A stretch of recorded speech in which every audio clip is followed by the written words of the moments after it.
Ready? We can start now.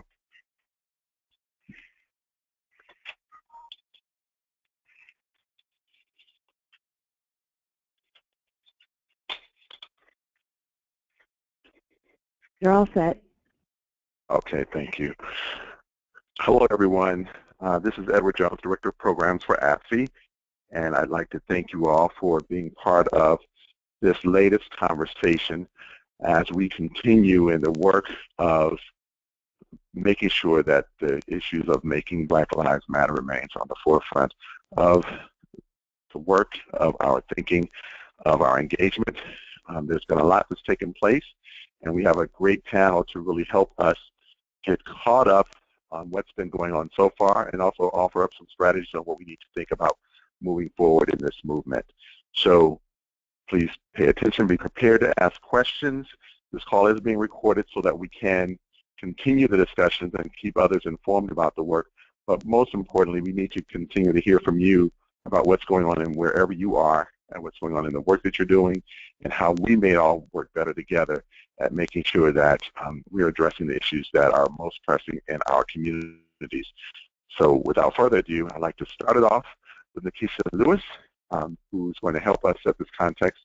And again, we have a great dynamic network of folks that have been in the movement for a good number of years and have been really helping us move forward in this work.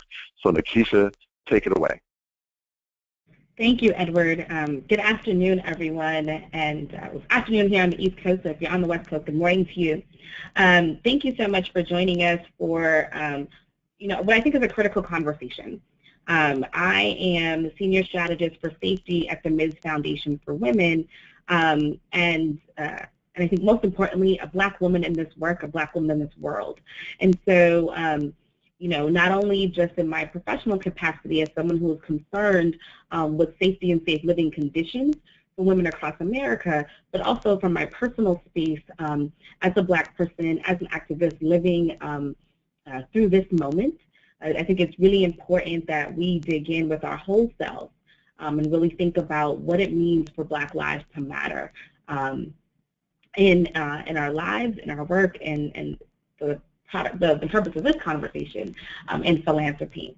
So I just wanted to, for those of you who are joining us for the very first time, we've had a couple of conversations on this platform before since I think the initial uprisings in Ferguson a little over a year ago. I just want to give you a little bit of a background, let you know how we got to this point, why we're having these conversations, and sort of where we're hoping to go as the conversation will unfold over the next hour and a half or so that we are together.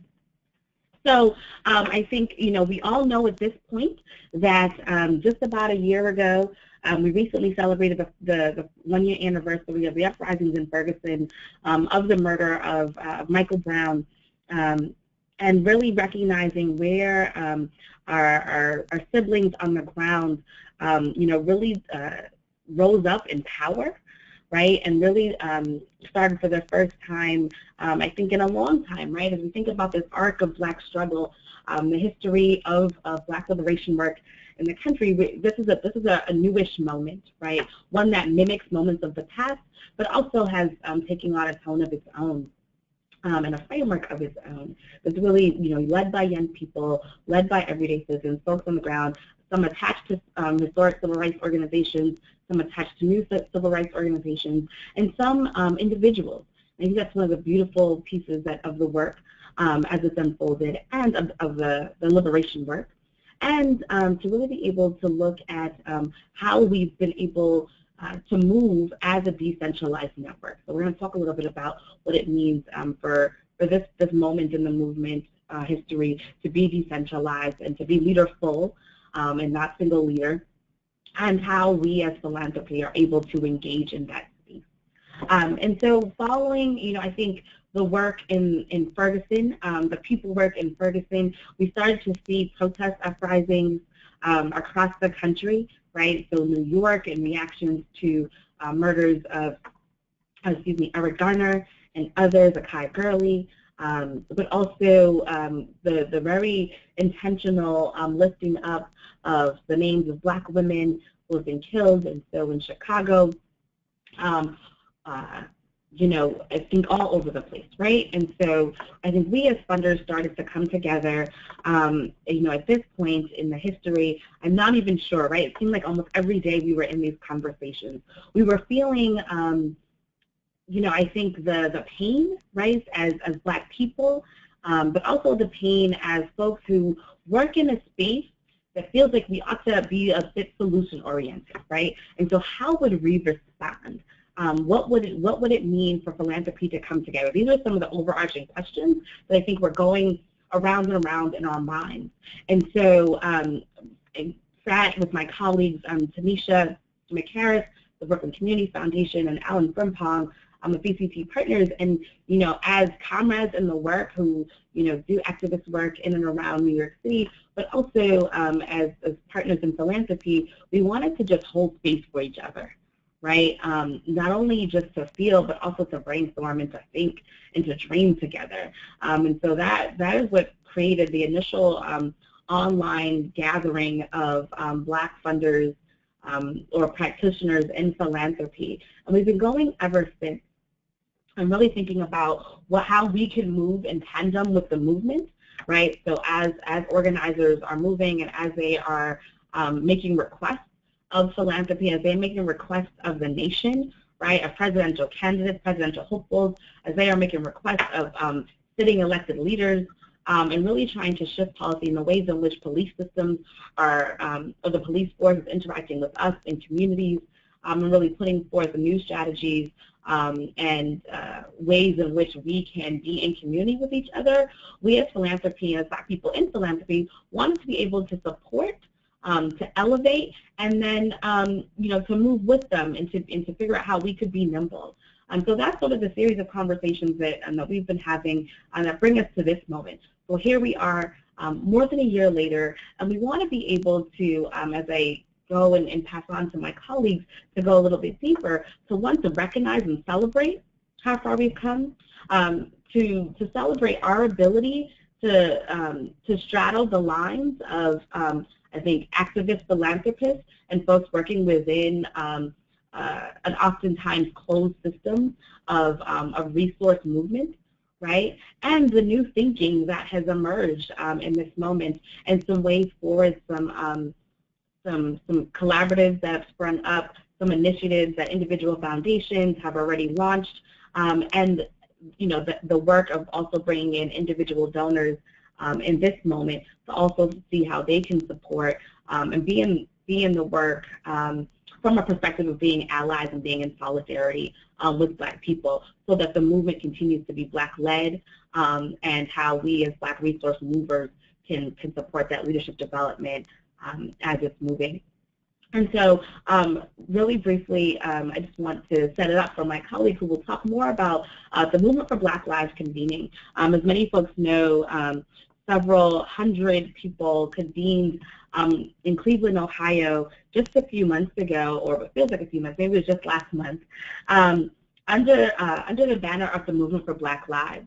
As one of the funders who was there, both as a funder from the perspective of the Ms. Foundation, but also as a Black person who has been in this work since the very beginning, since I went out to Ferguson last year, Labor Day weekend. I've been in a commitment to doing this liberation work, and it was probably one of the most beautiful moments for me over the course of the last year. And I think it's really important that we speak to and lift up, I think, the magic that was created. And so I want to pass to my colleague Marjana to talk to you a little bit more about the Movement for Black Lives convening, what transpired in Cleveland, and what has been moving since we've left Cleveland. Hi, everyone. This is Marjana from the Unitarian Universalist Reach program at Shelter Rock. Thanks to ABFE and the organizers of this call. So, as Nikisha already said, the convening in Cleveland was a real transformative moment. And I'm going to speak to why that's important, also why it was important for us to be there as Black funders. It included workshops that covered everything from connecting the mind, body, and spirit to holding space for our trans brothers, sisters, and sibs, short for sibling, to workers' lives mattering, to the decriminalization of marijuana, to ending mass incarceration, and much more. The organizers had created an online platform for people to propose workshops, and then folks got a chance to vote on them. That resulted in the many workshops that were happening that weekend, last weekend in July. This convening was the first of its kind because it provided a space for healing, strategizing, educating, organizing, and nurturing Black people for Black liberation. I had never been in a space or a convening like that ever before, and I think it's safe to say that that's the same for many of us. Lots of us have been doing this work locally on the ground, either as formal organizers or within philanthropy. This is one of the first opportunities to really get to meet people from all over the country and the world for that matter. I think we have folks there from England, people there from Paris, some other countries were represented there. This is one of those first opportunities for that really to happen. And there was this sense of safety and of love because you knew that you were welcomed. You knew that you could bring your whole self there and you were going to be accepted. So, you know, whatever masks that we all wear at different moments of our lives, those masks were lifted, and that was a really liberating experience. And I want to emphasize how important that is because it's as important as the concrete action steps that came out of the convening, because creating that space to heal, making sure that there's both the spirit and emotional energy that informs people's ability to be open and creative to come up with these action steps. So I know it sounds kind of touchy-feely. We talk about how magical it was. I know when I came back to the office, I was telling folks how incredible it was. But it's important that that's also lifted up because it doesn't always translate for funders, but it's important, you know, that we're people too. We're people first, as Tanisha said yesterday. We're people first, and we needed that healing as much as anybody else. So that's where I'm going to start. The convening provided that space for the healing, and more importantly, it acknowledged that there was trauma you needed to heal from. I don't know if folks are familiar with that Malcolm X quote he gave to the press about, you know, if you stick the knife in my back, you know, 12 inches and you only put it out 6 inches, that's not progress. And then he went on to say, you know, you won't even acknowledge that there's a knife in my back. So being able to be in an environment where the trauma that we all felt collectively and personally was acknowledged, I think is, you know, hugely important for folks. You know, too often, you know, this feeling of trauma is glossed over or it's discounted. And so this really acknowledged that and brought it to light. There was, at the first mass gathering, that first evening, there was a projector that showed the faces of those that had been murdered by the state. Eric Gardner, even back to Emmett Till and his family. And different family members came to the podium and were talking about their loved one, you know, talking about their favorite color, talking about their favorite holiday, really making them human. And then there was an activist choir that's sang the song, "We Need You to Survive."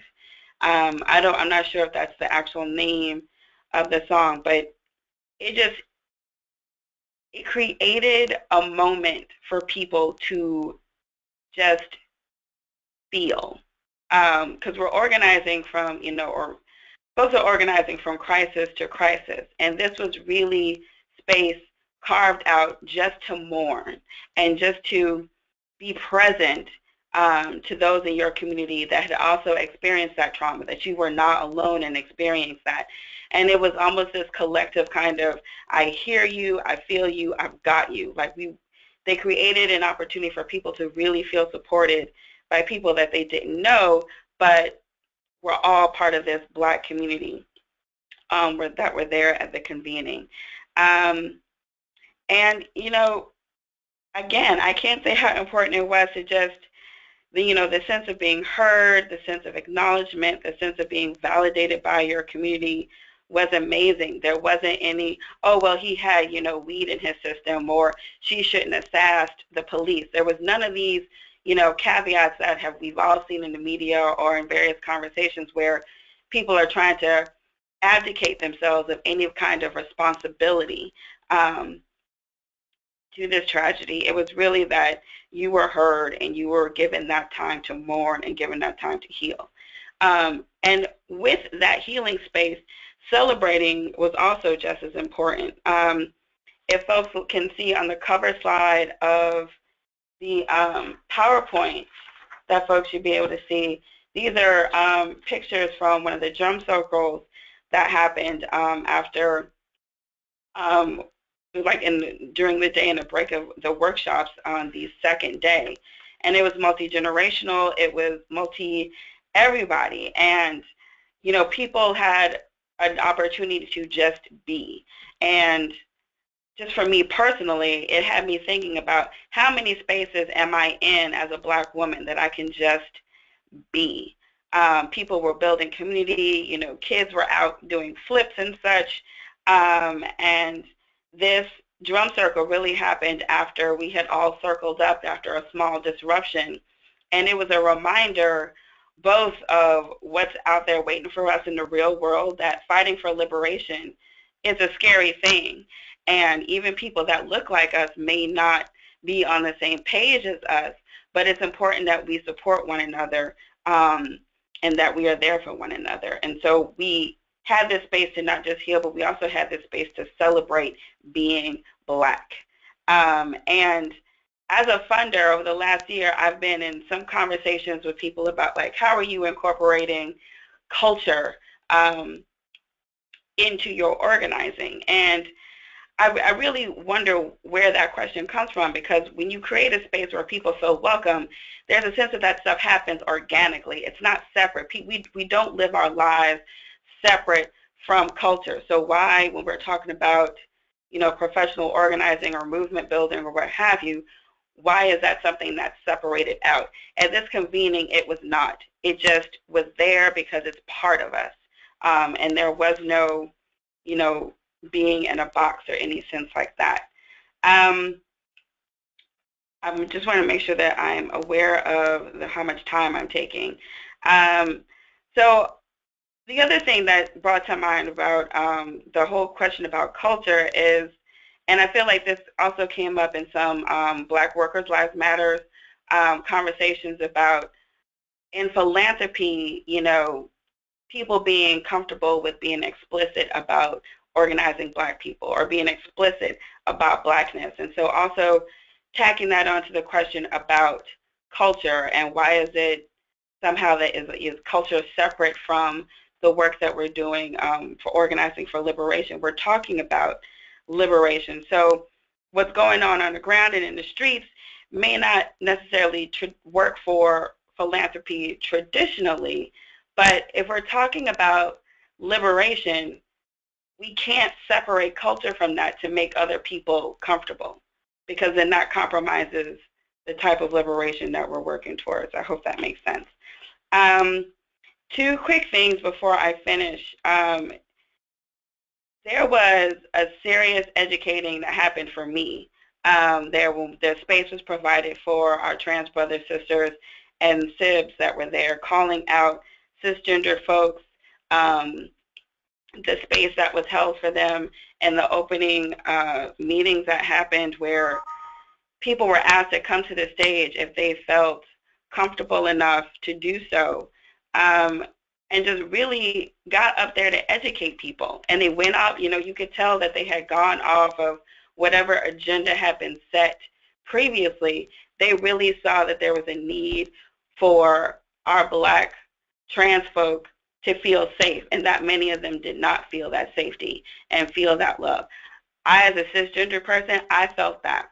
But that doesn't mean that just because I felt it, it meant that everyone in that space felt it. And this goes to the whole rejection of respectability politics, and the whole sense of, you know, all Black lives mattering, and making sure that that was very apparent to people. And so just in closing, again, something magical happened there because this was the first space of its kind. And I hope it's recreated. I think it will be recreated, but it's important for us as Black funders to know that this transformation that happened for some of us, the space that was created, it needs to be supported. It needs to be supported financially, and it should be a priority in the type of work that we are engaged in. If we're talking about racial justice, if we're talking about Black liberation, you know, the spiritual pieces,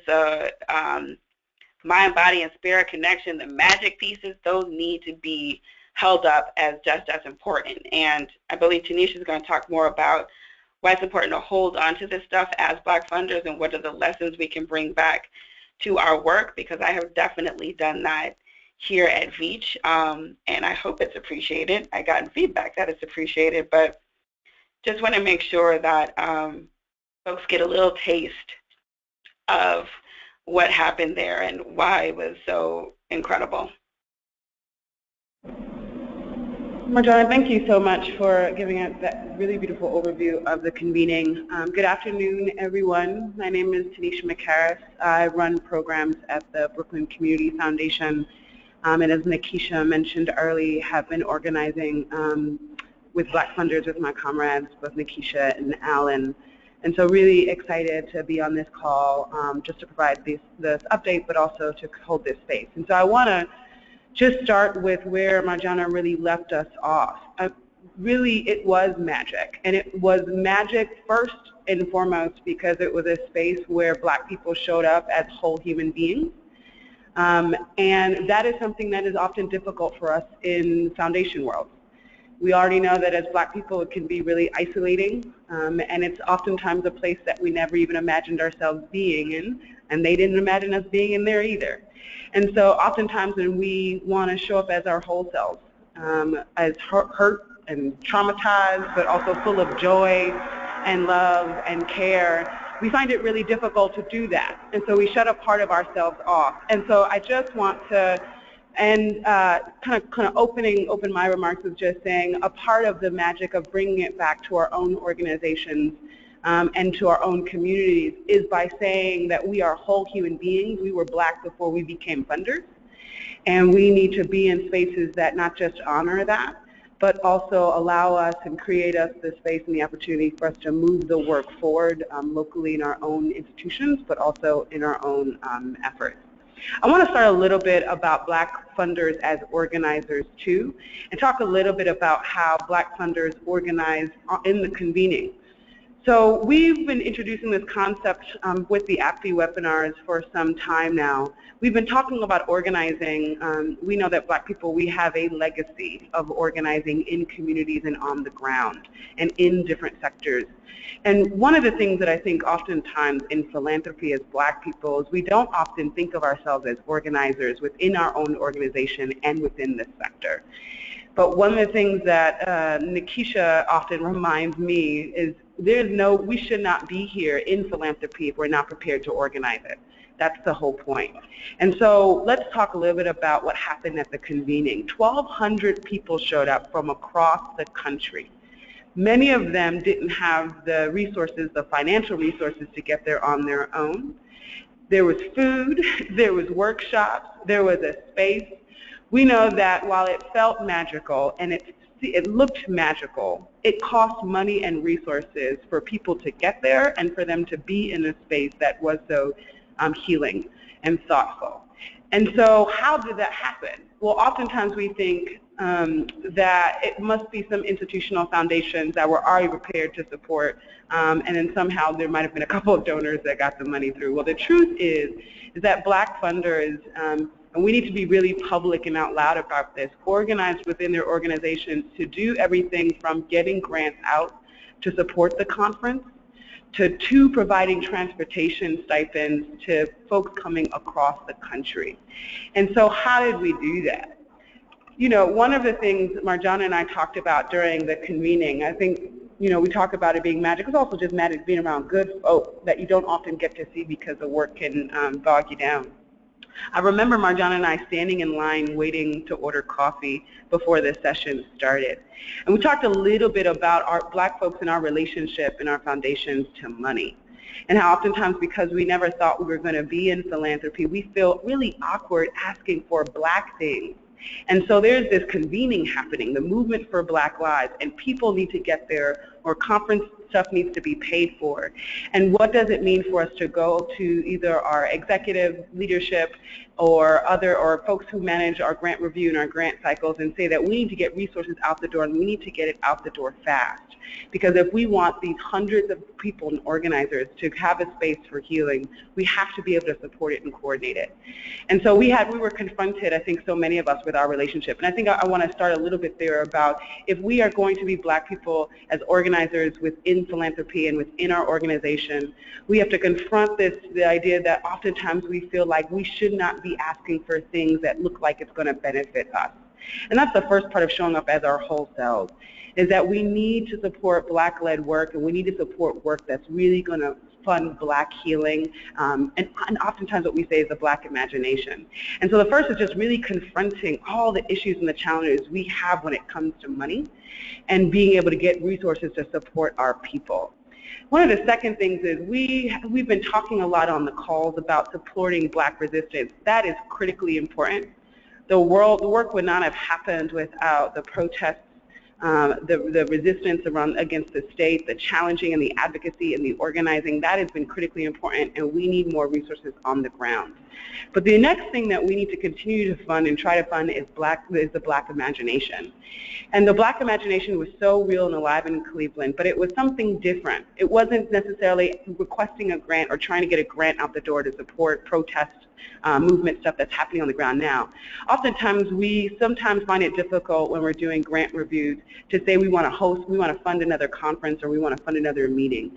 But we have to be able to articulate the real value of creating space for Black people right now in this moment to have an opportunity to heal, but also vision a future for themselves, but also vision the next steps for this movement. And that's really the Black imagination. And so there's so many different ways, and I'm excited for Nat to talk next about how he's really been able to organize within his own organization around getting folks to support the visioning process and the next process around healing and continuing, because that's also the next step of Black resistance. One of the things I just want to share before I end and pass it to Nat is just a little bit about my experience in organizing my institution to support Black-led organizing in the Black imagination here at the Brooklyn Community Foundation. One of the things that's been critically important for us is oftentimes we are vulnerable as Black people in our foundations, and so we need help sometimes. And so I would just call on folks to, within their organizations, just create a community of accountability. And so here at the Brooklyn Community Foundation, we created something called our Racial Justice Council. And these are Black folk who are coming from around the borough here in our community that are holding us accountable for, first, in our institution, the way our governance structure operates, the way our programs are designed, and the kinds of grants that we give out, to hold us accountable to be able to support the kind of work that we think is right.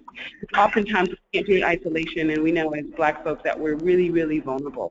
And so when it came down to the convening and we wanted to support resources for a bus for Brooklyn residents and organizers to get to the convening, it wasn't necessarily new information, but we also had a council that would completely support and echo that support. And that way, for me as a Black person, as an organizer within my institution, I had some backup. And so I would just continue to encourage folks to continue to support yourself with community, both within your staff, but also by pulling together advisories and other folks in community to be able to support you and to have your back. But also when things get vulnerable and you're being confronted with that relationship that we often have when it comes to money and in philanthropy, that we have folks that will hold us accountable, but also give some love up on us to keep us moving to do the right thing. So I want to pass it over to Nat now. He's going to give some real concrete examples of some of the work that he's doing at the Hill Snowden Foundation around trying to make Black Lives Matter in philanthropy.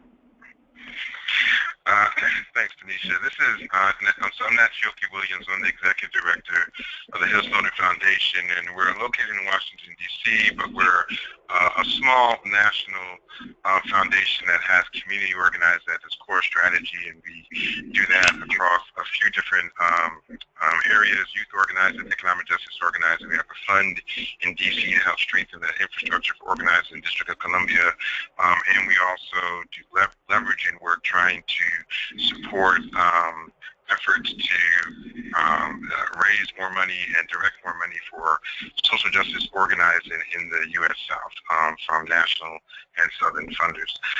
And so over the last year, myself, as I think Marjona said earlier, myself as a person, as a black man, have been completely freed in some ways to reimagine not just my role within philanthropy, but also given license to try to affect some of the reasons why I initially wanted to get into philanthropy about it. And for me, fundamentally, it was about trying to find a way to support Black liberation organizations that was involved in New York, specifically the Malcolm X Grassroots Movement, the Brooklyn chapter there. But starting from that premise, starting from that place, and looking at my now 15-year career in philanthropy, over time, that focus on Black liberation, that intent to try to that intent to try to support Black liberation has gotten massaged into this still focus on racial justice, but without actually focusing on the Black community per se. And so when I said that I was freed in the last year from the movement, it freed me to remember who I was and why I was committed to doing what I could through a philanthropic lens to support Black liberation. So earlier this year, actually a few months ago, my foundation and I released and launched what we call the Making Black Lives Matter initiative. So you can go to the next slide if you don't mind. Not that one. But anyway, we released what we call the Making Black Lives Matter initiative, and the initiative is a 3-year grant-making strategic co-funded initiative that seeks to maximize this historic moment to begin building long-term institutional political power for Black social change and racial justice. And I need to kind of step back a second and make a distinction, at least in my mind, between the current movement that we're in and the broader movement for Black liberation. And I think that as everyone else on the phone has said, this is a particular moment, and it feels very unique, and it feels very necessary and brilliant in the overall scope of Black liberation struggle. But there's also, prior to this year, several organizations in different ways, Black-led organizations that are doing liberation work, that are doing organizing in local communities, that have not gotten the resources that they needed to have in order to have a real impact. And this is a broad problem within philanthropy, not just looking at Black social change organizations and under-resourced and Black leadership, but it's throughout. And so just Black leadership, regardless of a social change organization or not, is under-resourced in philanthropy. And so when we looked at this moment and we realized all of the energy that was moving on the ground, and much of it was catalyzed by this horrendous wave of state-sanctioned killings, that it was also a moment where we could look at, reposition, and lift up the need to move forward an agenda to develop long-term institutional political power for Black social change and racial justice, regardless of the issue. So some of the goals of the Making Black Lives Matter initiative is first to win real policy change on police accountability and other related issues that limit the ability for Black people to thrive and matter. But as importantly, if maybe not more importantly, is to start a process of building long-term Black-led institutional and political power to win on any issue, anywhere. And that is the type of power that we need to develop over time. And I think the movement in this last year has allowed us to recenter that conversation and recenter and recapture energy to actually try to move that forward.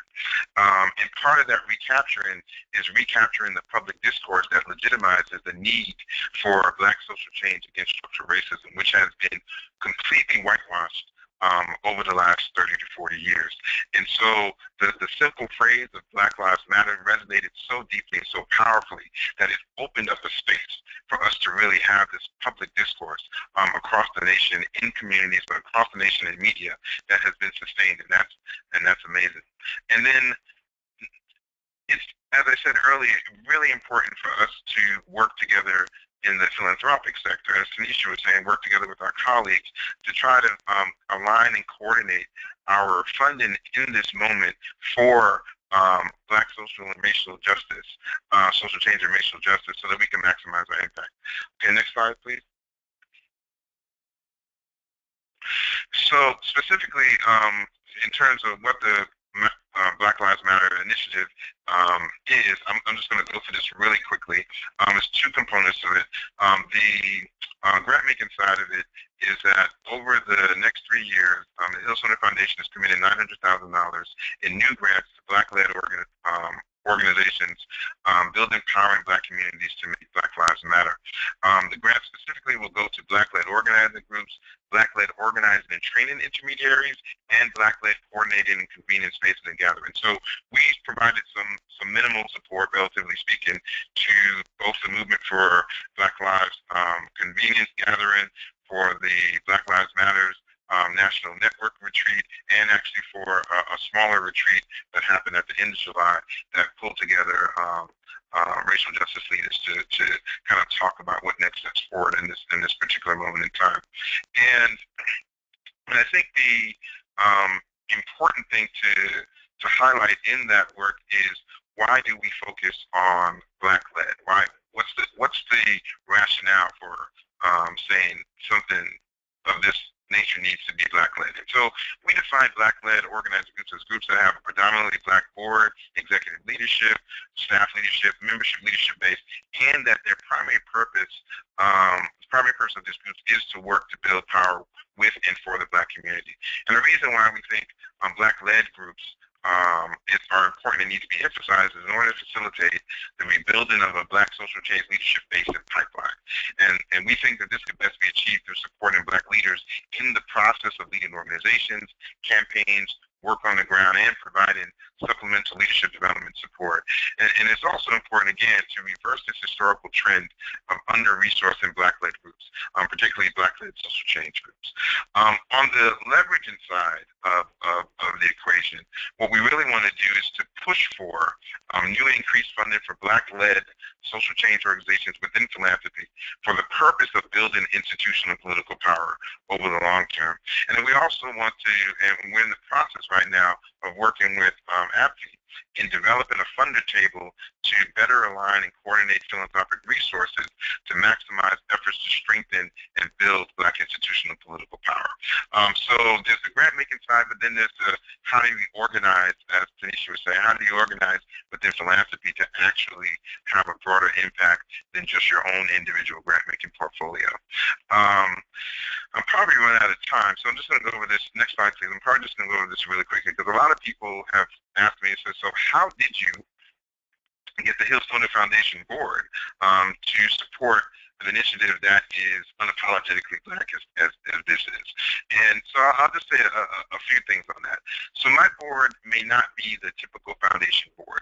They in appearance look like a typical foundation board. It's an all-white family board. but they also may not be that different than some of the boards that are on some of, or at least some of the individuals that are on some of the boards in different foundations. And so my point here is that they're not typical, but they may not be that different.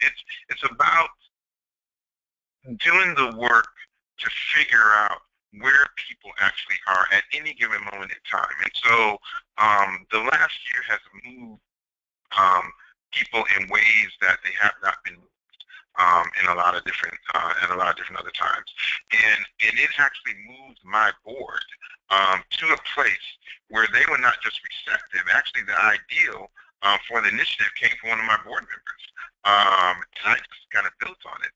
And so again, I think we're in a particular moment where there's a social power that's been developed that has possibly started to change some of the ways that people who may not normally have been supportive of this work might actually, we might have an opening to move. So that's one thing.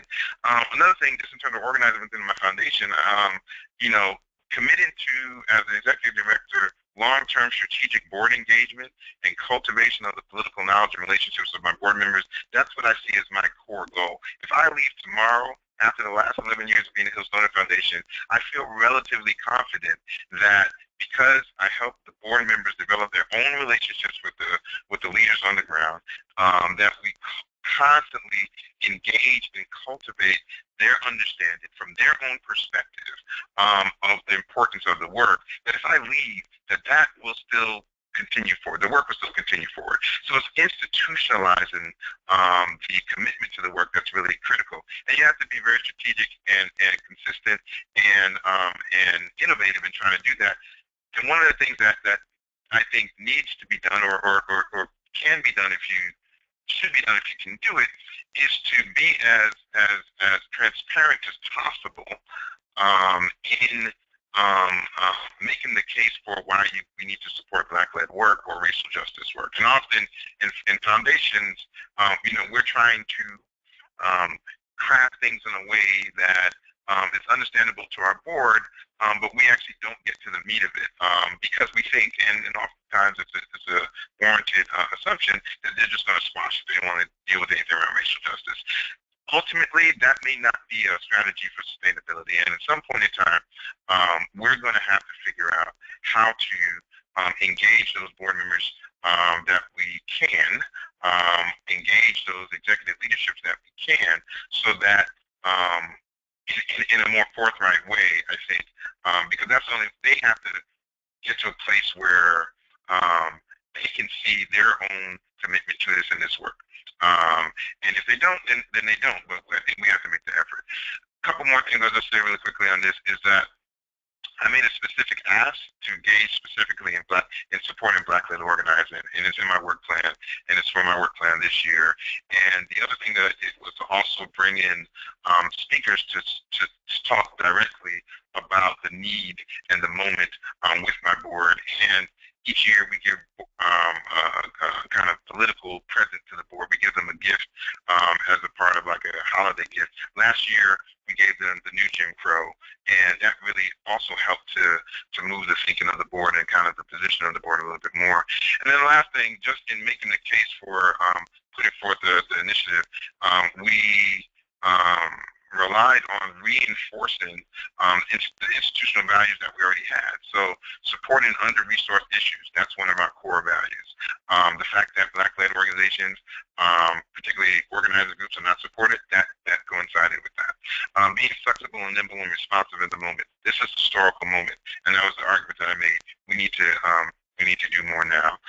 Supporting justice, as well as trying to figure out how racial justice, specifically racial justice in the Black community, is a core effort that we need. Not multiracial justice, even though that's important, but that a specific focus on the Black community and racial justice in the Black community is actually fundamental. Next slide, and I will end very quickly. So the next steps for the initiative right now are to refine our strategic frame for our grant making concept, because we have a very $900,000 in some ways may seem like a lot, but it really isn't that much money. And so just as an example, we're probably only going to be able to make about 12 grants across those 3 years. 60% we want to go to grassroots organizing, 30% to leadership development and intermediaries, and 10% to strategic convenance. So we're looking at this as not just a grant-making initiative, but also a kind of concept building approach to identify those things. We're trying to build a model to say these are some of the issues, these are some of the areas that philanthropy should look at in terms of trying to build Black political and institutional power. And so we're looking at, while we will support and are trying to support groups that are working on policing, we're also looking at a range of other issues from economic justice to housing, education, health, and we're also looking to see how to incorporate a focus on some of those issues and specifically how they impact and are led by Black women and youth. The work that I mentioned earlier that we're trying to do, that we are doing with ABFE, is to organize a funder table and to develop a collective agenda. So it's not organizing a pooled or collaborative fund. It's basically saying that there are different foundations, different program officers out there that are committed to supporting Black-led liberation work. And it's great if they develop individual portfolios, but it's better, from our perspective, if that development of those portfolios is done in collaboration, in alignment, in coordination with other funders that are doing the similar things, so that we're just not making grants just on an individual basis, but that we can try to maximize to have a collective impact. So that's one of the main things that this table is trying to do, and the reason why we're trying to organize it. And we would definitely want to invite everyone on this call to participate in that. I've been doing one-on-one calls with groups, with foundation program officers and EDs to invite them to the table. So, you know, I'll probably calling out soon. And then I also think that, and I'll end with this, is that one of the potential areas of work for this group as it develops going forward would be, again, to map the field of Black institutional political power, to see who we're all supporting and look for gaps and strategies and look for ways to better align and coordinate that work. I think it's important to actually develop a report or a position paper that makes the case for why philanthropy needs to support Black-led institutional political power. And then finally, I think someone mentioned earlier that it's also important to re-engage the Black imagination, but I would specify that a little more and say that it's important to engage the Black imagination as it relates to developing a Black social and racial justice agenda for the 21st century. What does that look like? What are the different things that we need to focus on as a broader community that will actually get us to a place where we can thrive and matter as we should in this society? And I'll end there. Thank you.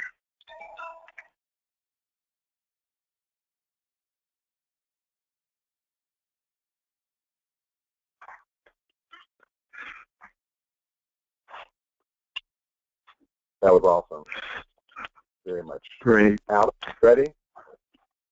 Yep, I'm here. So good afternoon, everybody. So just in closing out, I just wanted to provide some just additional context, I think, to a lot of the points that are important that everybody has made on the call today as it pertains to Black funder organizing, the importance of the Movement for Black Lives platform that was developed for everyone to convene, that we had over 1,000 people show up and create all of that Black ethic that Marjona talked about and that Tanisha talked about.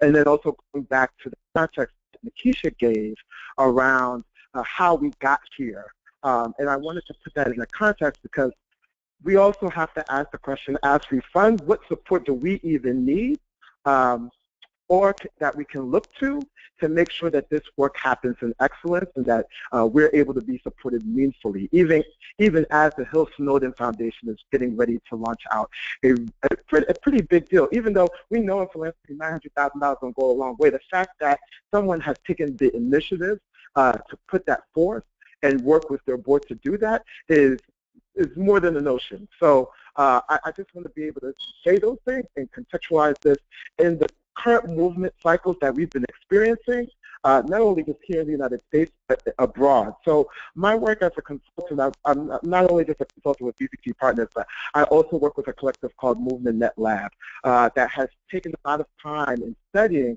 and looking at what is happening in our current time as we've looked at the Arab Spring, as we looked at the 15M movement in Spain, as we looked at Occupy Wall Street, and now that we're looking at the current movement for Black Lives.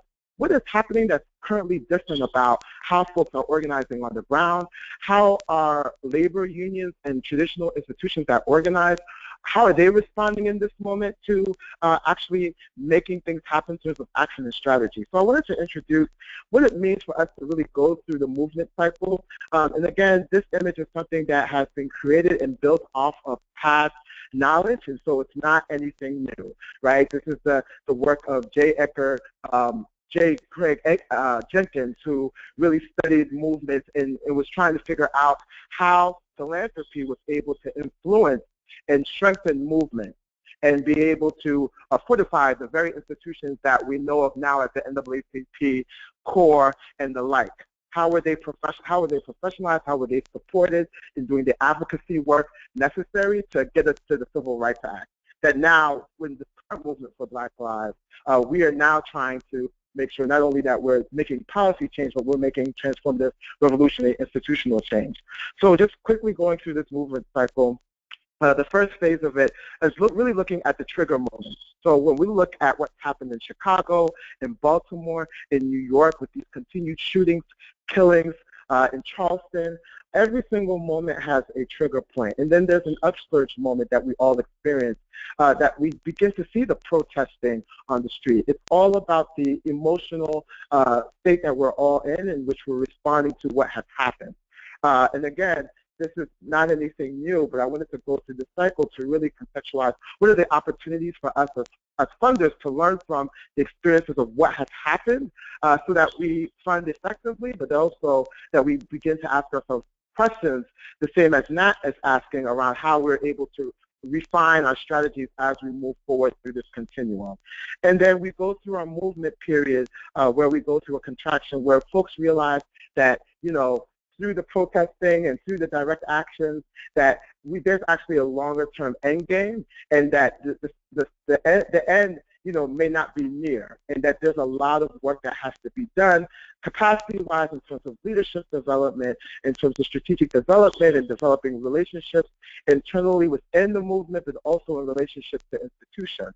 And then lastly, there's this evolution, adaptation, and then new normal, where we take that time to reflect and learn from what's been happening within our movement, and then figure out what that really determines what the new normal is going to be for our movement and for the public institutions that we ought to be holding accountable, and what they are going to look like and how they're going to best fulfill our best interests. So if we just took an example of this, Ferguson, when Michael Brown was shot and killed, that was a trigger event. And we saw organizations like that came together, and affinity groups that came together like Funders for Justice, folks that were able to put together rapid response funds like the one that was established at the North Star Fund, like the Collaborative of Funders later on that put together that table in the Bay Area to make sure that there were rapid response funds for organizers who needed to respond to those immediate crises right there and then. And not only do we need those funds, but we also need the on-demand technical assistance, capacity building support in that time. The Bree Newsom action that happened in South Carolina didn't just happen overnight. There was support capacity that made that happen. The Netroots action happened the day before the panel that happened there at Netroots. There was planning that took place, and so not only are we saying that, you know, we need money for direct support for these actions that take place, but it's also making sure that there are a pool of people that are ready to respond, and that exists within our movement. And then second and thirdly is that, you know, in addition to this, there also has to be a process for us to be in collaborative solidarity with one another. When I went to the Movement for Black Lives Conference and was able to see folks like Marjona there, one of the things that came to mind that she talked about was really about the leadership of the Black trans women that were at that conference. Folks like Elle Hearns and Erin Lang popularized this term called collaborative solidarity, where folks really got to understand that we really need to move beyond inclusion. And I think philanthropy needs to take notice to that. As a cis person, I need to be in solidarity with my trans brothers and sisters and really working with them to make sure that we all are moving towards a liberation. And I think that within philanthropy, we actually need to practice the same. That not everybody in philanthropy we recognize will be in the movement, but those of us who are stewards of funds, who are taking risks, really need to be in collaborative solidarity with organizers and with activists in the movement and really developing and co-creating those strategies together, which is a whole different mindset of what we know in philanthropy, right? So that's the second thing. The last thing is that, you know, as Marjona said and also as Nat said, you know, these conferences, these meetings and gatherings don't just happen on their own. I myself was a part of the organizing of the bus that took about 70 people along with Nakisha from New York City to Cleveland. That was the relationships that we had with Tanisha and with other funders and donors that made that happen. And that has to be supported too. Those platforms are important not only just for network development and building of relationships and healing, but they also help build towards the political power that we want. The relationship that we have with one another is what cultivates the analysis necessary for us to move forward. My analysis doesn't dictate just the relationships I have with people. As Malcolm said it best, we don't always have to work alongside and across each other, despite whatever analysis that we have across the political spectrum. If we expect for people to really move towards a place where Black folks can attain political power. So I'm going to stop there and just say that moving forward, there's a lot of opportunities for us to really engage and see ourselves as a part of this work.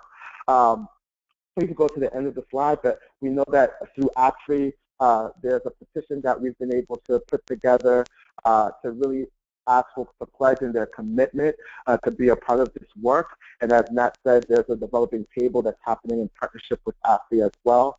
And then also, there are other ways that folks can engage to be able to engage in their participation in this work moving forward. But I'll stop there, and then we can open up for question and answer. Great, thank you. Thank you, Alan, and thank you everyone for, amazing insight and perspective around this.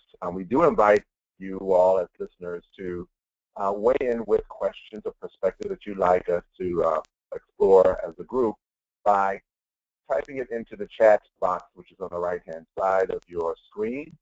But let me start off with one because it's one that's been a particular interest and concern. Again, this is Edward Jones with ABFE.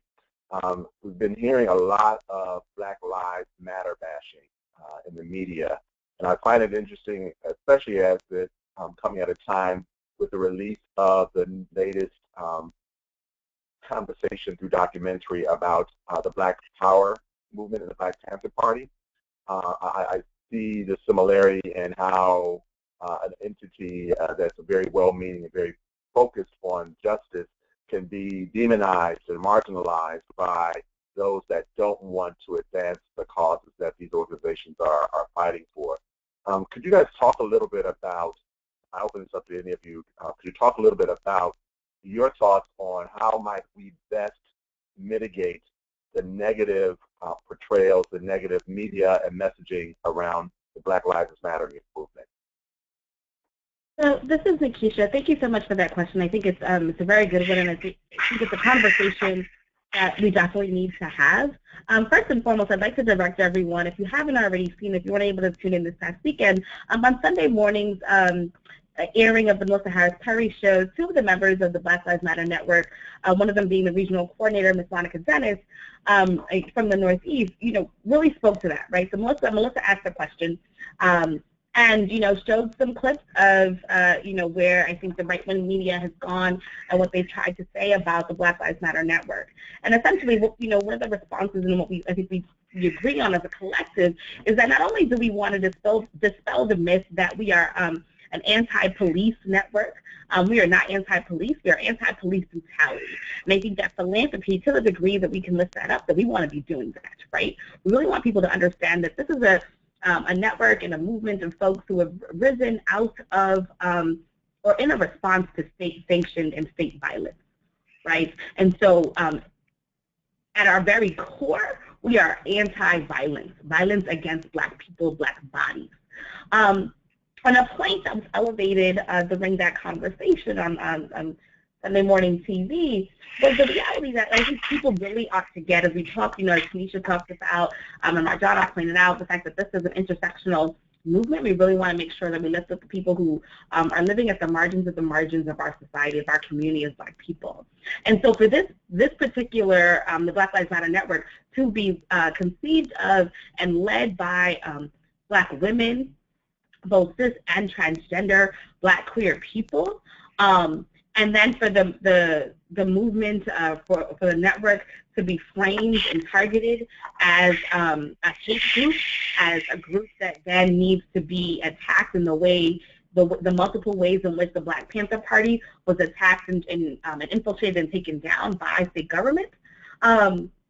Then that is essentially an attack on Black women. That is essentially an attack on Black queer people, on Black trans people. And so we really want to, I think, open our eyes to that and not get engaged, and I think, in a conversation about, what the network is not, but what it is, right? So the network, very similar to, as you mentioned, Edward, the Black Panther Party and the breakfast programs, right, and the child care, cooperative child care programming that came out of the party is very similar to what we are doing in the network, right? So there's very important cultural work that we are doing. There are, teachings and learnings that we engage in as a community of activists, as people, locally and nationally, right? There's building and strategizing that is happening, and there are very real community programs like Books and Breakfast, right? That, sprang up in New Jersey, in Chicago, in Boston, all around the country. So I think there's an opportunity, right, for us to shift the conversation,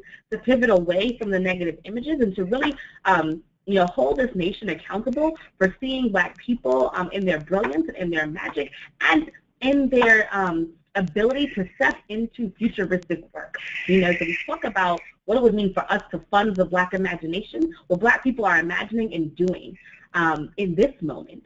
And so, that is really the image that I would like to paint, and to have folks really look at that, and then for us to ask ourselves the question as funders, what does it mean for us to support that brilliance, this brilliance that has sprung up from the ground, right? These seeds that are sprouting into some really tall, resilient trees, providing the shade that is very much needed.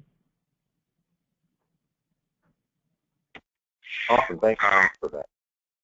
Go ahead. Thank you. I'll respond to that just briefly. I think anytime there's any type of significant, or sometimes even just minimal, action and movement towards Black self-determination and liberation, there's a backlash. And that has been from the days our feet were put on this soil, and it's always going to be that way. And so actually I'm amazed that it took this long for particularly folks on the right to start to try to get a consistent narrative to combat the Black Lives Matters network and then the movement overall. And one of the things that prevented that from happening earlier on, because when you look at the media, like whether it was in Baltimore or whether it was in Ferguson and other places where there were uprisings, the media was always looking for, the narrative, again, around respectability, politics, why are you looting your stores, all this other type of stuff. Almost to a person, every media account that I saw, there were young brothers and sisters on the street, folks who were in the media, folks who were academics, coming together with a consistent message that you are not going to distract us from the core issue here. And I think that is one of the things that has protected the movement, that solidarity around message and that solidarity around claiming the space that we're not going to delegitimize our struggle and our need for liberation, for power. And I think that is the core thing that is going to protect the work moving forward. So those are important. But there is a distinction between, you know, very negative and strategic attacks on the BLM network in particular, from the conservative right, to question and critique of the network and the movement, around strategy, around, you know, other types of things. What is it? And so I think there's that also has a risk, depending on the questions, depending on how it's dealt, in feeding into a sense of possible instability within the network or the movement. And you know, and so there was a really great article that came out in Cosmo over the weekend, Brittany Cooper, that talked about, you know, 11 misconceptions of the Black Lives Matter movement. And I think, you know, there's some really good talking points in there. But at the same time, I think the network, BLM network, as well as the associated parts of the movement in the last year, many of those groups that are doing work in the last year, they're newer formations. And so there are things that still need to be worked out. And I guess that's what I'm saying. It shouldn't just necessarily only, we need to definitely, beat back, defend against, unapologetically and without compromise against the spurious attacks from the right. But we also need to figure out ways outside of the public, you know, kind of discourse, outside of the public media, you know, to talk about how to actually strengthen the work that's going on out there, and also to, I think, with just folks who were in community, who resonate with the message but may not be connected to folks who can articulate the work. We need to, I think, figure out how to connect to those folks, because I speak to a lot of people and they're like, well, how can we get involved and what can we do? And then so when that space is, sometimes these negative messages, or these maybe sometimes lack of clarity, or people feeling that there's a lack of clarity, starts to seep in. Great, thank you. Did anyone else want to weigh in on that question? And if not, we have another one in the queue. Bianca Alston, why don't you pose the other question? Certainly. This question is, what is your sense of the best role that white allies or allies of color should be playing in the movement for Black Lives?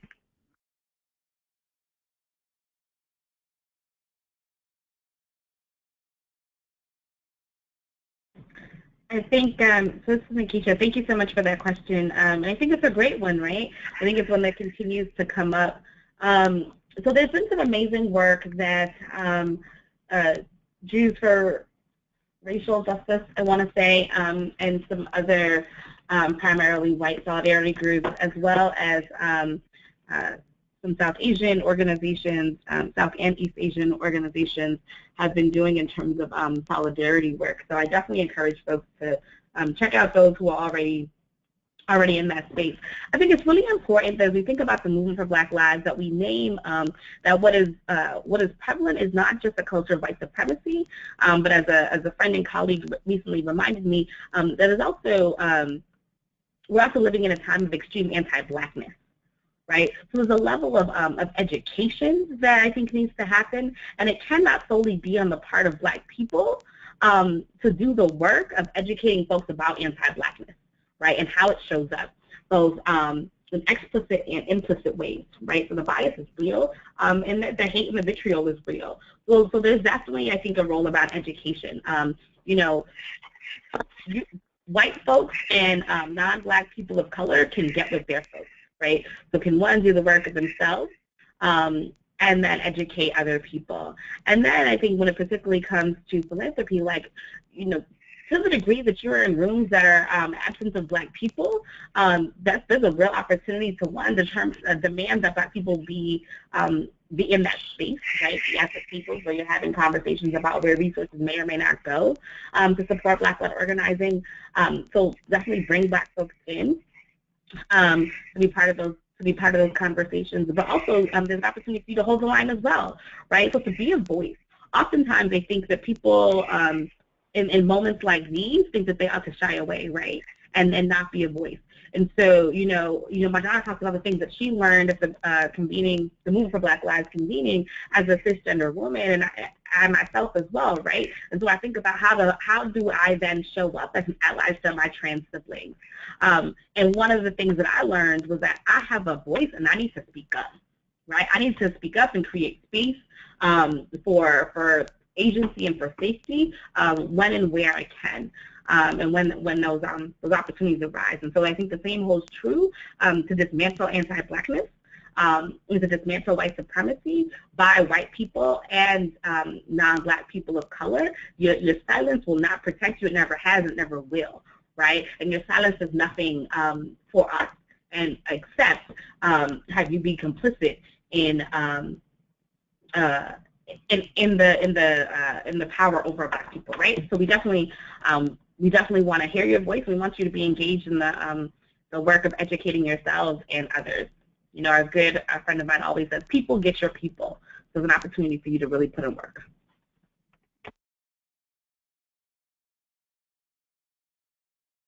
Great question. So to that note, there's also other allies that I'm finding emerging in amazing ways.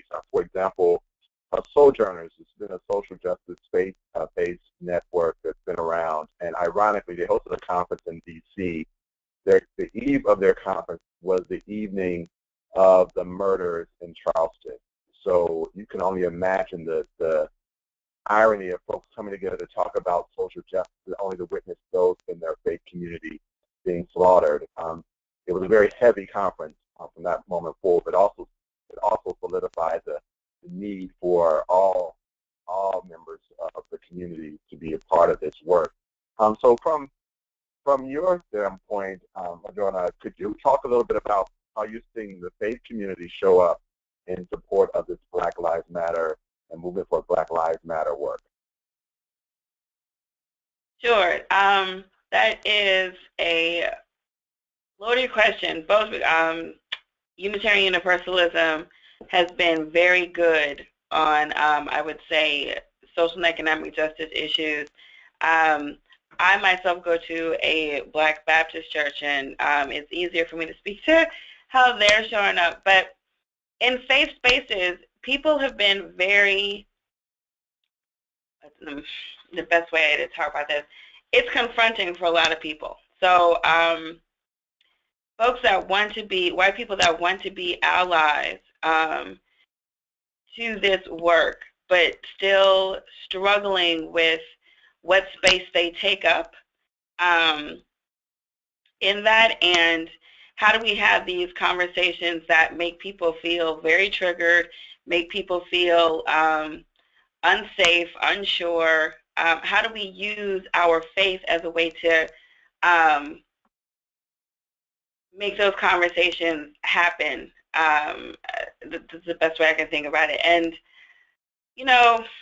it's different from different houses of faith have showed up differently. We support some organizations in Missouri, Missouri Congregations United, and they have been amazing on how they've showed up, regarding Ferguson, the work since the Michael Brown shooting there, that they've hosted these beloved conversations to help people unpack race and unpack white supremacy and understand that white supremacy hurts everybody. It hurts white people. It may lift up white people with privilege because of the color of their skin, but that ideology does do them harm. And so how do you have these beloved conversations in multi-ethnic settings where that's acknowledged and it doesn't become a cry fest where you're letting people off the hook, where it really becomes, this is a space for us to talk about this and all heal, and then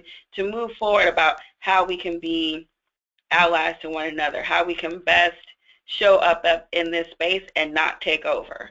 And those more thoughtful and intentional conversations, I think that's been the best role for faith institutions to hold, because, you know, the practices of Jesus Christ or the practices of whatever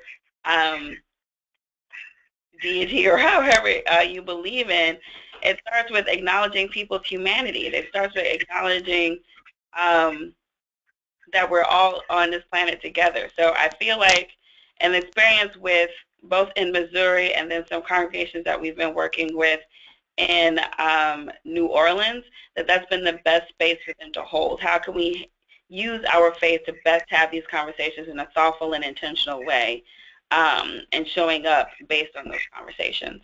Ed, can I just say one quick thing on that? So, so when I was in Ferguson for the anniversary of Mike Brown's murder, and one of the major events, I guess, that night was I think it was Faith in Ferguson or Faith in Action convening, where they had a panel of faith leaders speaking specifically about the role of the Black church as it relates to Black Lives Matter movement. And one of the main critiques and one of the main things that the ministers were saying was that the Black church has not played the role that it has in the past as a liberatory space, and that there needs to be an expanded definition of church that extends beyond the church walls, and that provides a broader range of engagement, a broader range of not just safe space for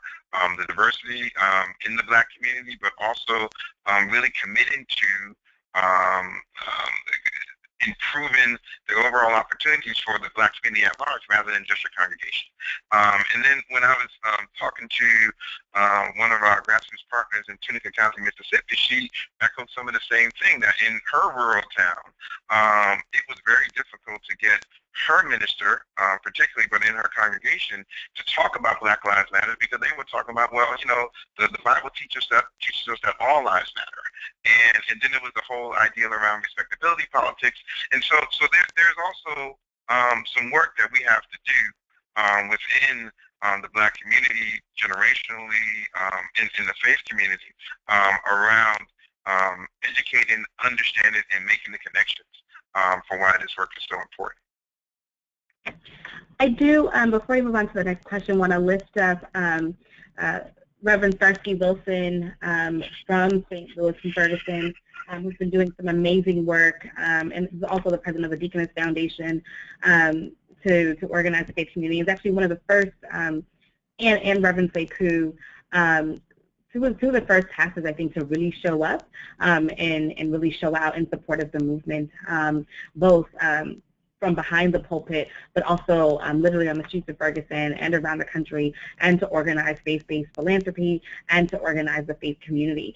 So while I think that there's still so much more work to be done, as my colleagues have just said, I think it's really important to lift up you know, the folks who have been standing tall, bravely and boldly in this moment, in this space, since the very beginning. So I definitely want to thank them for their leadership and for their catalytic work.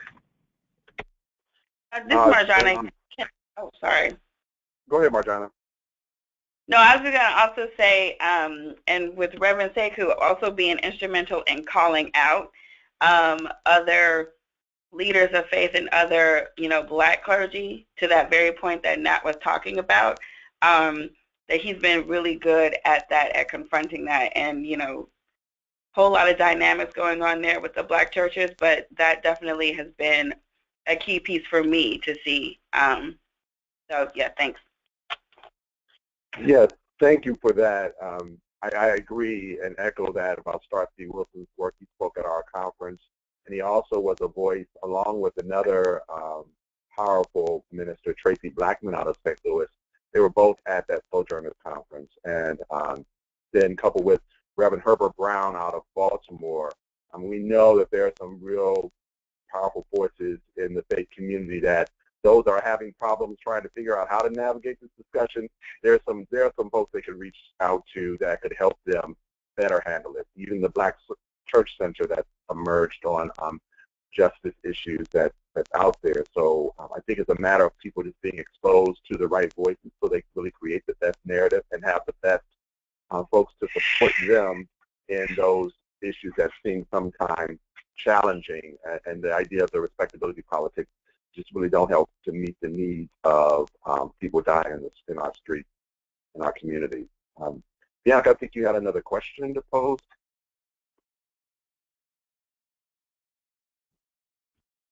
Yes, I wanted to take this space to welcome the panelists to uplift any of the names of heroes or partners in this work that they have found to be unsung in the movement thus far.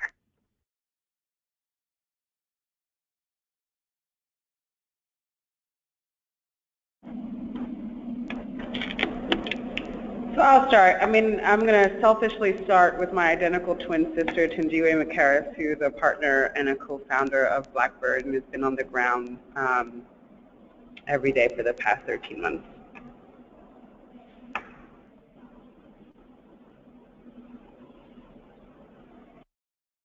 Any other leaders that come to mind?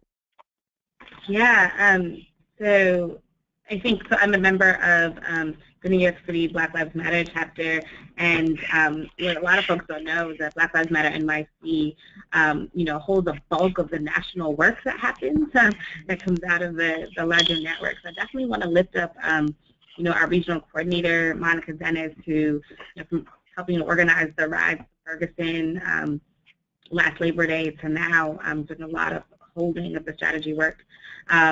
As well as Darnell Moore, who conceived of the ride, which I always say is the catalyst for the movement that we see now, really getting hundreds of people, those bodies, into Ferguson. I also, Brittany Cooper was mentioned, who's a professor at Rutgers University and also a writer. The great labor that she does in the academic space as a very public figure. We've also just, been holding a lot of our work in our journalism. I think along with some other journalists, people don't necessarily think about them as activists, but Akiba Solomon, just so many other folks whose names that definitely the two of them have been doing some amazing work and who were also part of the original contingent that went to Ferguson. Also folks like doing the communications work, so all of the articles and the TV appearances and folks that folks see, but don't necessarily know like who's behind the scenes making things work, from running Facebook pages to websites and the like. I want to lift up Janisha Gabriel, who does that for chapters around the country, as well as holding down the national pages. And so many other people, but definitely those core folk. Yeah, and as Alan here, I'm just going to lift up the Malcolm X grassroots movement that's been long-standing for over a decade now.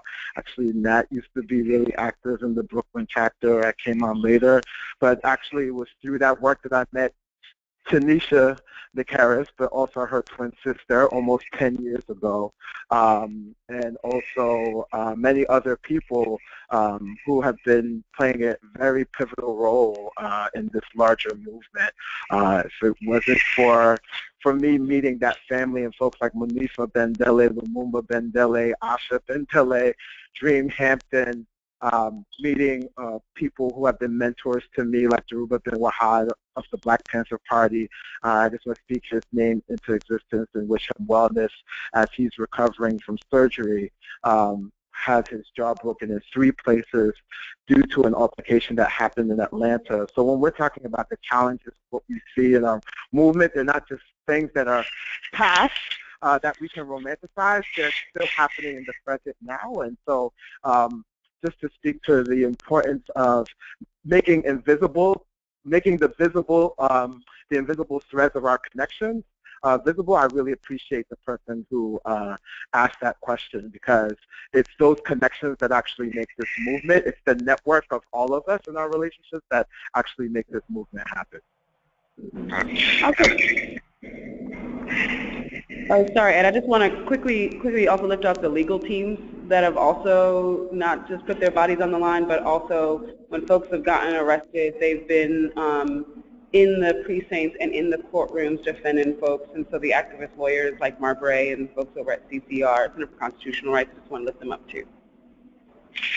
And I just want to lift up folks, as I said earlier, Black-led organizing groups that have been working on a range of different issues for a number of years that have had their work re-energized, re-inspired, reimagined in the last year, and many of who were in attendance at the MBL gathering in Cleveland.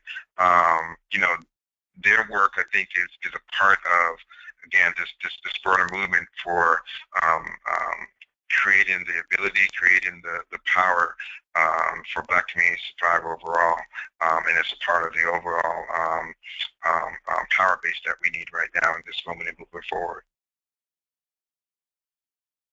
Thank you for that. Go ahead. This is Marjana. I just also wanted to lift up folks that have been organizing within philanthropy. I was an organizer for 14 years, and making the transition from doing that work into philanthropy is not easy, but the space and the relationships that I've created with folks on this very call in Cleveland and Nat in Miami has been really informative in my work here at VEACH, and has made it easier for me to emphasize the resources that we need to be putting in Black organizing and Black organizing infrastructure. And so I really appreciate the space that you all have created, and ABFE as well. So I just, went to make sure that that was also lifted up.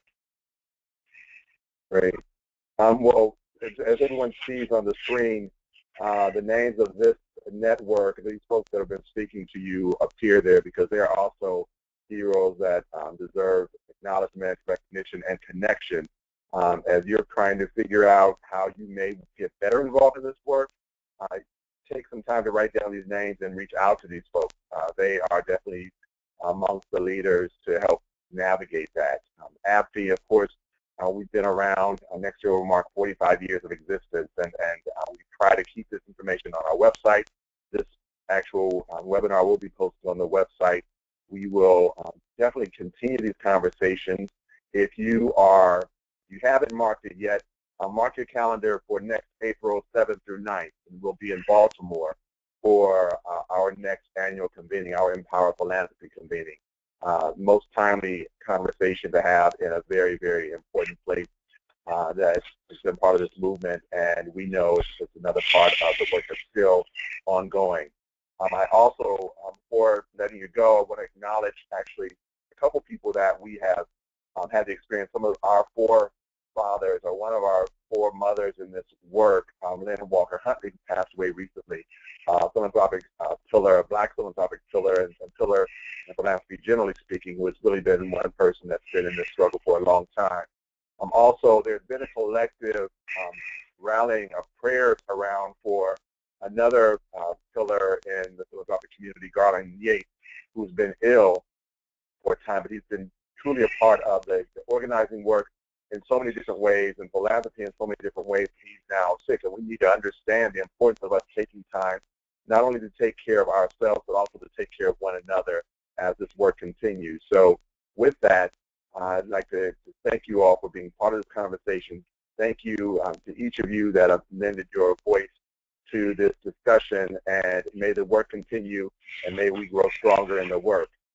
Have a great day, be safe, and continue to take care of one another.